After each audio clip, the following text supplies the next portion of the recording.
Here in Northern California, on the western slope of the Sierra Nevada, flow the clear, sparkling waters of the Feather River, a river once prized for its gold, a river once feared for its floods. Today, the floodwaters of the Feather River have been tamed and stored here in the foothills as the primary water storage facility for the California State Water Project. This has been made possible by an outstanding engineering achievement, Oroville Dam.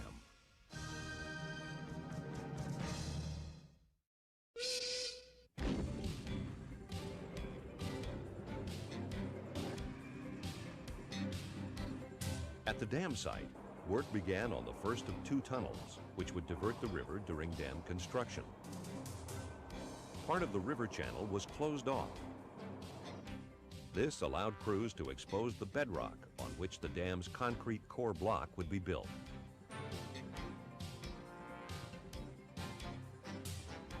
In 1963, the placing of earthfill material began. The contractor, Oro Dam Constructors, modified an abandoned railroad to move the earthfill material 12 miles from a gold dredge tailing area to the dam site.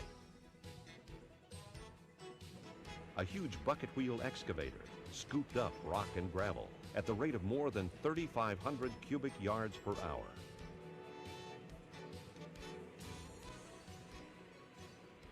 The material was sent on conveyor belts to the train loading area. After it was screened, the material was sent by conveyor belt to train loading hoppers.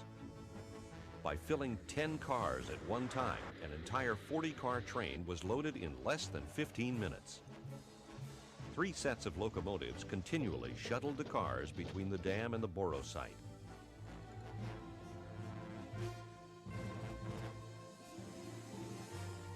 At the unloading area, the cars were dumped automatically without needing to be uncoupled.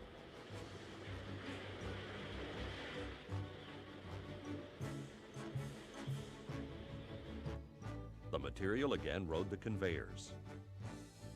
The impervious clay going right to the dam, and the coarser material going to a mixing and temporary stockpiling area. Each type of material went to its own specific part of the dam, where it was dumped, spread, and packed down.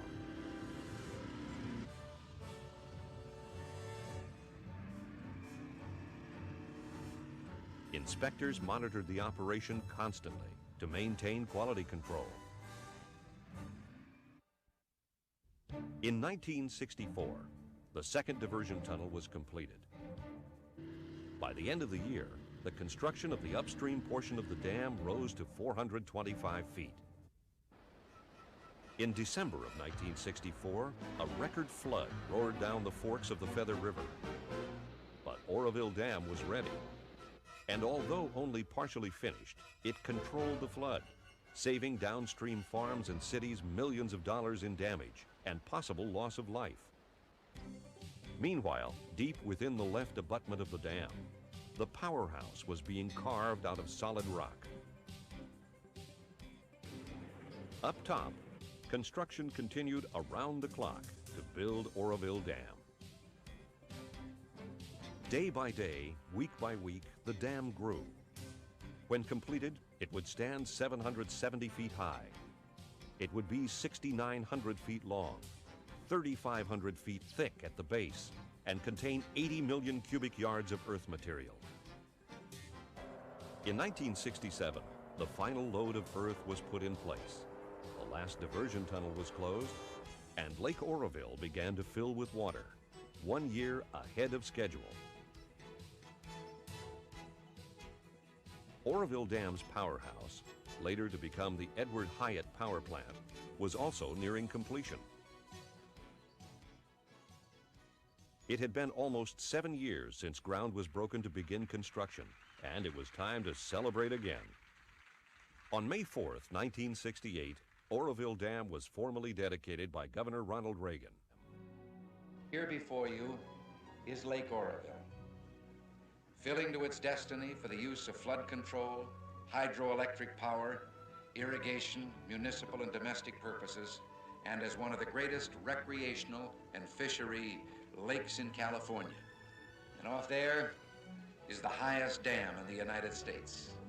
This is a major achievement of our time, and it's with great pride, therefore, that I simply dedicate Oroville Dam and Lake Oroville to the people of California's future, who will benefit from this giant structure and the water that it impounds. Thank you very much.